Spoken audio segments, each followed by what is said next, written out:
मैंने आपको सार्थक अंक इससे पहले मैंने आपको राशियों में त्रुटियां बताई थी।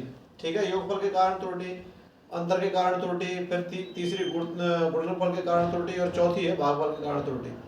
अब ये जो टॉपिक है वो हमारा नया टॉपिक है, ये सार्थक अंक। अब सार्थक अंक क्या होते हैं इसकी मैं परिभाषा यहाँ लिखता हूँ। किसी भौतिक राशि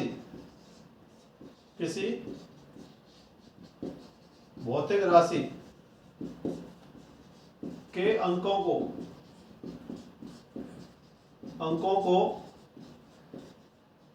शुद्ध रूप में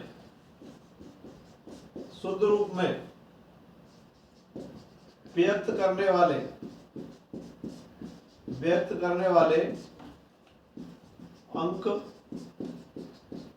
सार्थक अंक कहलाते हैं।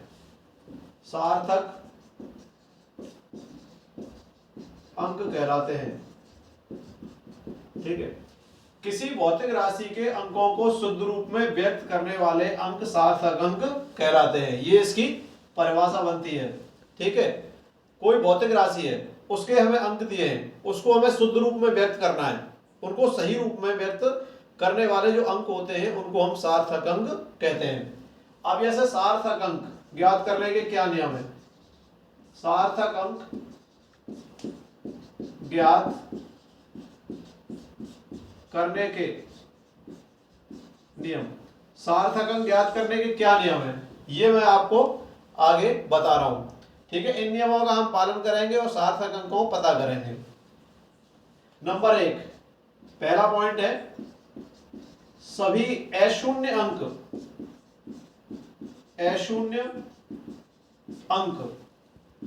सार्थक अंक कहलाते हैं। सार्थक अंक कहलाते हैं। जैसे आपके गिनती है 1 से लेकर के 1 2 3 4 5 6 7 8 और 9। इसमें कहीं भी जीरो नहीं आ रहा। कहीं भी जीरो आ रहा है बताइए? 1 से लेकर 9 तक की गिनतियां हैं, इनमें कहीं भी जीरो नहीं आ रहा। तो ये सभी गिनतियों के जो अंक हैं वो सभी सार्थक अंक कहलाते हैं। एग्जाम्पल ले लें, जैसे एग्जाम्पल है सार्थक अंक इसमें कितने होंगे ये हमें पता करना है, छांटना है सार्थक अंक कितने। जैसे यहां से 2 4 9 6 7 एक संख्या ले ली हमने कोई भी। आप यही नहीं है कि यही संख्या लें, अपने मन से कोई संख्या ले लें जिसमें शून्य नहीं आना चाहिए। तो इसमें सार्थक अंक गिनेंगे हम पीछे से 1 2 3 4 5। तो इसमें सार्थक अंकों की संख्या, सार्थक अंक ये हो जाएंगे, इसमें कितने हो जाएंगे? 5। ठीक है, ये अंक गिन लेंगे, यहां जीरो नहीं आना चाहिए। ठीक है, तो सभी अशून्य अंक सार्थक अंक कहलाते हैं। अशून्य का मतलब है जिसमें कहीं जीरो नहीं आना चाहिए। अब जीरो कहां आ रहा है बताइए? इसमें 2 4 9 6 7 जीरो का अंक है ही नहीं इसमें। जब जीरो नहीं है तो इसमें सार्थक अंकों की संख्या कितनी हो जाएगी? पूरी 5 हो जाएगी। तो सार्थक अंक 5 हो गए। ठीक है, एक और ले लीजिए 6 9 8 5 3 2। इसमें सार्थक अंक देखें कितने होंगे बताइए? इसमें भी कहीं जीरो नहीं आ रहा। सार्थक अंक देखिए 1 2 3 4 5 6। सार्थक अंकों की संख्या कितनी हो गई? 6। तो इसमें कहीं भी जीरो नहीं आ रहा। तो ये सार्थक अंक सिग्निफिकेंट डिजिट कहलाती है। तो यहाँ पर इसमें पहले वाले में क्या था? 24,967 लिखा था हमने। ठीक है, तो 2 4 9 6 7 इसमें सार्थक अंक गिन लिए हमने 1 2 3 4 5। सार्थक अंक हो गए 5। अगली संख्या ये है 6 9 8 5 3 2। कोई संख्या ले सकते हैं आप जिसमें जीरो नहीं आना चाहिए, केवल 1 से 9 तक के अंक आने चाहिए। तो सार्थक अंक कितने हो गए इसमें? 6। अब हम दूसरे की बात कर रहे हैं, सभी अशून्य अंकों के मध्य, अशून्य अंकों के मध्य आने वाले सभी शून्य सार्थक अंकों में गिने जाते हैं।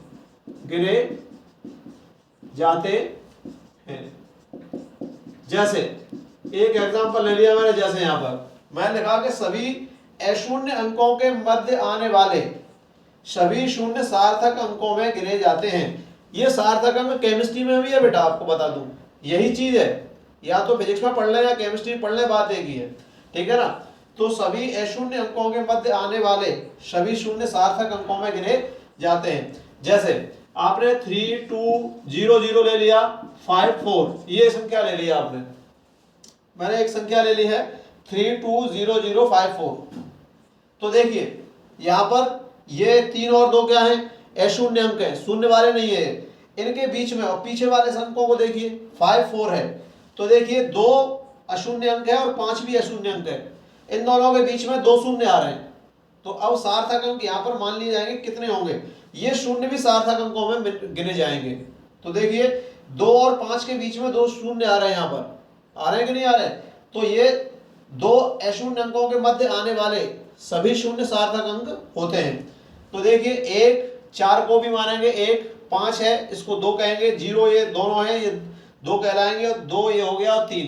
तो पूरे अंकों को गिन लीजिए आप, 1 2 3 4 5 6। तो यहाँ पर सार्थक अंक यहाँ लिख देता हूं मैं, सार्थक अंकों की संख्या, अंकों की संख्या। एक नंबर का क्वेश्चन 11 में पूछ लेता है, सार्थक अंकों की संख्या 6। तो ये 2 और 5 ये दोनों कैसे अशून्य अंक है, इनके बीच में 2 जीरो आ रहे हैं, तो इनको भी जीरो अंक को गिना जाएगा। तो सार्थक अंकों की संख्या कितनी हो जाएगी, 6। 1 2 3 4 5 6। तो सार्थक अंकों की संख्या कुल कितनी हो गई, 6। तो ये आपके 2 नियम हो गए। तो सभी अशून्य अंकों के अंक सार्थक अंक कहलाते हैं। जैसे 1 से लेकर 9 तक की गिनतियां होती हैं, ये अशून्य अंक होते हैं, ठीक है ना। जैसे 2 4 9 6 7 कोई संख्या मैंने मान ली थी अपनी तरफ से, तो सार्थक अंक कितने हो गए इसमें, 1 2 3 4 5। कोई जीरो नहीं आ रहा तो पूरे पूरे 5 मान लिए जाएंगे। अगली संख्या एग्जांपल है 6 9 8 5 3 2। ये कोई मैंने उदाहरण ले लिया, सार्थक अंक गिन लीजिए, इसमें भी कहीं जीरो नहीं आ रहा। तो 1 2 3 4 5 6, सार्थक अंकों की संख्या कितनी हो गई, 6। अब देखिए दूसरा नंबर, सभी अशून्य अंकों के मध्य आने वाले सभी शून्य सार्थक अंकों में गिने जाते हैं। तो अशून्य अंकों के बीच में, जैसे यहाँ से 2 और यहाँ पर 5 है, 3 को मैंने अभी नहीं माना, ठीक है। 2 और 5 के बीच में कितने आ रहे हैं, 0 2। कितने भी जीरो आए, ये जरूरी नहीं है ना 2 ही जीरो आए, 1 भी आ सकता है, 3 4 जो भी जितने भी जीरो आएंगे सभी सार्थक अंकों में गिने जाएंगे। तो 1 2 3 4 5 6, ठीक है, ये दोनों जीरो भी सार्थक अंक माने जाएंगे। तो सार्थक अंकों की संख्या कितनी हो गई, 6। ये नियम नंबर 2 हो गया। अब नियम नंबर 3 की बात करते हैं। यदि संख्या, यहां लिख रहा हूं मैं, तीसरा नंबर है, यदि संख्या 1 से कम है, 1 से कम है तो दशमलव के बाद दाईं ओर मतलब right side, right hand side, ठीक है, दाईं ओर, एवं अशून्य अंक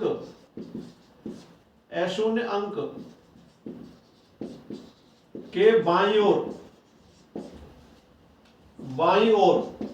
मतलब लेफ्ट साइड आने वाले सभी शून्य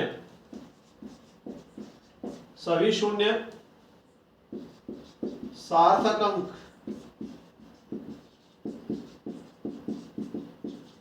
नहीं होते हैं, सभी शून्य सार्थक अंक नहीं होते हैं। अब मैं यहां से इसको पूरी भाषा को तभी समझ में आएगी जब मैं एग्जांपल लूंगा। तो उदाहरण देखिए, उदाहरण मैंने यहां से ले लिया, जैसे 0.0076 एक संख्या ले ली मैंने, ये ठीक है ना। अब मैं बता रहा हूं, देखिए मैंने लिखा यदि संख्या 1 से कम है, तो ये जीरो आ रहा है, देखिए इधर ये यहां पर जो मैंने पॉइंटर लगा रखा है ये जीरो आ रहा है, तो 1 से कम है कि नहीं ये संख्या, जीरो क्या होता है, 1 से कम होता है। तो लिखा यदि संख्या 1 से कम है, तो 1 से कम क्या होगा, जीरो होगा, तो जीरो लिख दिया। तो दशमलव के बाद दाईं ओर, तो दशमलव यहां लगा हुआ, देखिए दशमलव के दाईं ओर ये इस साइड में आने वाले ये जीरो है, ये वाले दो, ठीक है। ये जो पहला जीरो है वो 1 से कम है, और दशमलव के दाईं ओर आ रहे हैं कितने जीरो, 2 जीरो लिखा है। दशमलव के दाईं ओर, दशमलव के दाईं ओर एवं अशून्य अंक के बाईं ओर। अशून्य अंक कौन सा? 7, इसके बाईं तरफ, ये बाईं तरफ यूं हो जाएगा और दाईं तरफ यूं हो जाएगा। ठीक है, ये तो बाईं ओर हो गया, बाईं ओर ऊपर वाला, ठीक है, और ये दाईं ओर हो गया, दाईं ओर। ठीक है, तो यहां से देखिए अशून्य अंक के बाईं ओर लेफ्ट साइड आने वाले सभी शून्य सार्थक अंक नहीं होते हैं। तो देखिए यहां से ये 0 क्या है? 1 से कम है, और यहाँ दशमलव लग रहा है। अब इसके बाद 2 0 आ रहे हैं, वो किधर आ रहे हैं? दाईं तरफ, राइट साइड। ठीक है, और यहाँ पर राइट साइड के बाद कौन सा है? एक अशून्य अंक है 7। अशून्य अंक क्या? 7। तो अशून्य अंक के बाईं ओर, अशून्य अंक के बाईं ओर इधर साइड में ये दोनों 0 आ रहे हैं, तो ये सार्थक अंकों में नहीं गिने जाएंगे। तो यहां पर सार्थक अंक कौन से होंगे? केवल सार्थक अंक। सार्थक अंक कितने होंगे?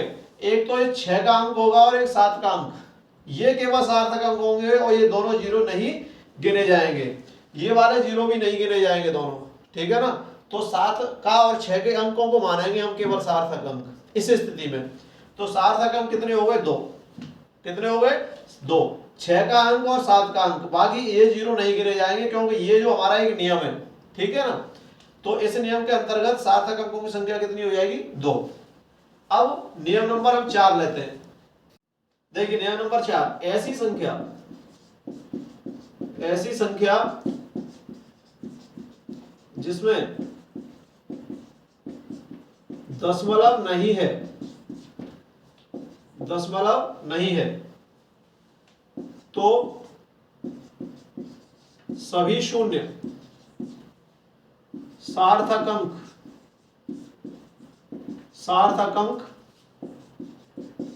नहीं होते हैं। ऐसी संख्या जिसमें दशमलव नहीं है तो सभी शून्य सार्थक अंक नहीं होते हैं। जैसे देखिए एग्जांपल मैं ले रहा हूं, एग्जांपल यहां लिख दिया मैंने 3600।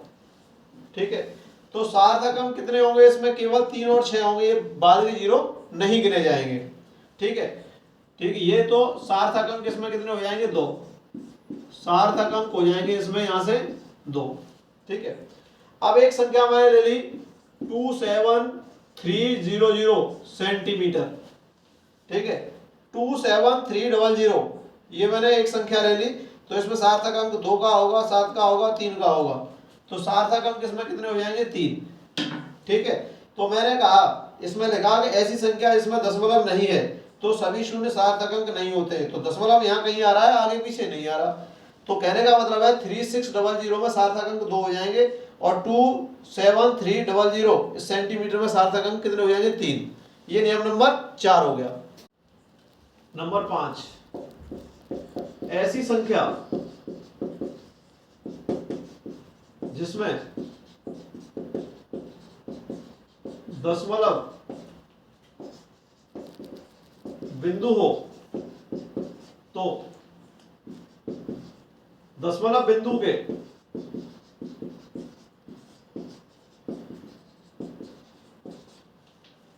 बाद आने वाले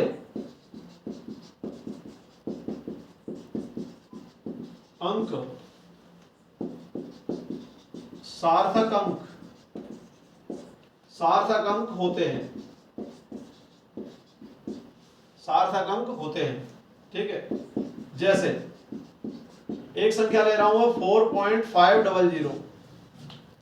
ठीक है, मैं सार्थक अंक, ठीक है, मैं सार्थक अंक देखिए ये दशमलव है, दशमलव के बाद एक अशून्य अंक आना जरूरी है, ये अशून्य अंक आ रहा है, फिर 0 आ रहे हैं दोनों। देखिए 2 आ जाए, 3 आ जाए, 4 आ जाए, लेकिन यहाँ पर 4 है, पॉइंट है यहाँ पर, और फिर अशून्य अंक है, फिर अशून्य अंक के बाद जितने भी 0 आ जाएंगे वो सभी सार्थक अंकों में गिने जाएंगे। तो यहाँ से सार्थक अंक 1 2 3 4, तो सार्थक अंकों की संख्या कितनी हो गई? 4। इसी प्रकार एक और ले लें, एक उदाहरण और ले लेता हूं। इसी प्रकार जैसे 0.04500, अब ये संख्या मान लीजिए। ठीक है, तो यहां पर ये मैंने अंडरलाइन जो कर दी है, ये वाला 0 नहीं गिना जाएगा, ये ध्यान रखें आप। ये 1 से कम है और दशमलव है, फिर 0 आ रहा है। ठीक है ना, यहां पर देख रहे हैं आप 4 और 5 और डबल जीरो, तो ये जीरो गिने जाएंगे 1 2 3 4, ये जीरो मान्य नहीं है। तो हम ये कह सकते हैं कि सार्थक अंक इसमें कितने हो गए, सार्थक अंक आपके कितने हो गए 4। ठीक है, ये जीरो नहीं गिना जाएगा, तो अंडरलाइन में लिख देता हूं रेखांकित शून्य सार्थक अंक नहीं होगा, सार्थक अंक नहीं होगा। तो ये वाला जीरो है ना, ये सार्थक अंक में नहीं गिना जाएगा, ये 4500 ये सार्थक अंकों में गिने जाएंगे। तो 4 इसमें हो गए और 4 ऊपर वाले में हो गए। तो इस तरीके की कोई संख्या आए या इस तरीके की कोई संख्या आए तब भी सार्थक अंक उतने ही होंगे। अब मान लो यहाँ पर एक जीरो है, दो जीरो आ जाते, जैसे इसी तरीके से ले लें 0.003 ले लीजिए, मान लो 4500 ये 3 जीरो पीछे ले लिए, तो ये जीरो सार्थक अंकों में नहीं माने जाएंगे। सार्थक अंकों में ये माने जाएंगे 1 2 3 4 और 5। तो यहां से सार्थक अंक कितने हो गए, यहां से सार्थक अंक हो गए 5। कितने हो गए, 1 2 3 4 5, सार्थक अंकों की संख्या हो गई यहां से 5। इस तरीके से ये सार्थक अंक माने जाएंगे, 5 माने जाएंगे सार्थक अंक। ठीक है ना, तो ऐसे हम सार्थक अंकों को निकालते हैं। तो ऐसी संख्या इसमें दशमलव बिंदु हो तो दशमलव बिंदु के बाद आने वाले अंक सार्थक अंक होते हैं। जैसे 4.500 तो इसमें 4 सार्थक अंक हो गए। ठीक है ना, 0.04500 इसके बाद ये वाले सार्थक अंक माने जाएंगे, 4 हो गए, और इसमें ये वाले सार्थक अंक माने जाएंगे, इसमें हो गए 5। तो ये पूरा पॉइंट क्लियर ऐसे होता है। मात्रकों में अगला है, मात्रकों में परिवर्तन से सार्थक अंकों में परिवर्तन नहीं होता है। जैसे मैं यहां पर लिख रहा हूं, देखिए 4.5 सेंटीमीटर लिख दिया मैंने, या मीटर लिख दिया, सपोज मीटर ये लिख दिया। तो इसमें सार्थक अंक कितने हो गए, 2। तो यहां पर सार्थक अंक कितने हो गए, सार्थक अंक हो गए आपके 2। ठीक है, इसको मीटर को आप सेंटीमीटर में बदल दीजिए आप, क्योंकि 1 मीटर बराबर 100 सेंटीमीटर ये होता है। ठीक है, तो इसमें ये हो जाएगा 4.5 मीटर बराबर 4.5 इंटू 100, तो ये कितना हो गया 450 सेंटीमीटर। ठीक है, तो ये वाला जो जीरो है, जैसे मैंने 3600 बताया था आपको, तो 3600 में 3 और 6 दो सार्थक अंक थे, जीरो छोड़ दिया था। तो ये सार्थक अंकों में ये जीरो नहीं गिना जाएगा, 1 और 2, तो सार्थक अंक इसमें 2 ही माने जाएंगे। तो सार्थक अंक कितने हो जाएंगे इसमें 2। तो मैंने कहा कि मात्रकों में परिवर्तन से सार्थक अंकों में परिवर्तन नहीं होता है। अब जरा देखें, अगर आप सेंटीमीटर में बदल दिया आपने, अब 1 मीटर बराबर 1000 मिलीमीटर ये होता है। ठीक है ना, तो यहां से आप क्या करें, 4.5 मीटर है, इसको आप मिलीमीटर में चेंज करें, तो 4.5 इंटू 1000, तो ये हो जाएगा 4500 मिलीमीटर। तो इसमें सार्थक अंक ये जीरो पीछे के नहीं गिने जाएंगे, 1 और 2, तो ये दोनों सार्थक अंक माने जाएंगे। तो सार्थक अंक बराबर कितने हो जाएंगे इसमें 2, फिर भी 2 ही रहेंगे। चाहे आप कैसे ही मात्रक बदल दें, मीटर में हो या सेंटीमीटर में हो या मिलीमीटर में हो, और एक ही संख्या को हम बदल रहे हैं बार बार। जैसे हमने मीटर को सेंटीमीटर में बदल दिया, फिर हमने मिलीमीटर में बदल दिया, तो सार्थक अंक हमारे नहीं बदलेंगे, तो सार्थक अंकों की संख्या वही रहनी है। ठीक है ना, तो ये स्थिति इसमें रहती है। तो ये पॉइंट कितने हो गए, 6 पॉइंट हो गए आपके। यदि अगला पॉइंट नंबर 7, यदि किसी संख्या को 10 की घात के रूप में बदल दें तो भी सार्थक अंक नहीं बदलते हैं। ठीक है, सार्थक अंक नहीं बदलते हैं। यदि किसी संख्या को 10 की घात के रूप में बदल दें तो भी सार्थक अंक नहीं बदलते हैं। जैसे जैसे कि एग्जांपल लेते हैं हम, यहां मैंने लिखा 4 5 1 2 3 4, अब यह ले लिया हमने, ठीक है ना। इसमें सार्थक अंक आपके कितने हो जाएंगे, देखिए सार्थक अंक, ये पीछे वाले जीरो नहीं गिरे जाएंगे 4 और 5, तो सार्थक अंक कितने हो जाएंगे इसमें 2, ठीक है।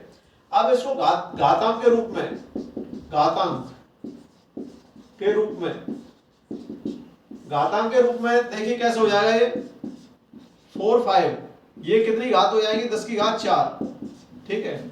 तो ये 4 जीरो तो इसको 10 की घात 4 के रूप में लिख सकते हैं। तो इससे हमारा कोई लेना देना नहीं है, इससे 10 की घात कितनी भी आ जाए, चाहे माइनस में आ जाए चाहे प्लस में आ जाए, तो इससे कोई लेना हमें देना नहीं है। ये घात सार्थक अंकों में नहीं गिनी जाती है। तो यहां पर सार्थक अंक कितने हो जाएंगे, सार्थक अंक, सार्थक अंक हमारे 1 और 2 यही रहेंगे। तो सार्थक अंक कितने हो जाएंगे 2। ये 10 की घात जो 4 है ये सार्थक अंकों में नहीं गिनी जाती, 4 5 इसको सार्थक अंकों में मानते हैं। तो सार्थक अंकों की संख्या कितनी हो गई 2। ऊपर भी सार्थक अंकों की संख्या 2 है, हमने घातांक बदल दिया इसको, तब भी सार्थक अंकों की संख्या कितनी रही 2। तो आप 10 की घात के रूप में बदल दें, 10 की घात चाहे प्लस में आए चाहे माइनस में आए, तब भी सार्थक अंकों की संख्या नहीं बदलती है, ठीक है ना। तो ये सार्थक अंकों के ये 7 नियम मैंने आपको बता दिए, ठीक है। अब हम आगे जो टॉपिक पढ़ाएंगे आपको वो पूर्णांकित करने वाला टॉपिक पढ़ाएंगे। Thank you.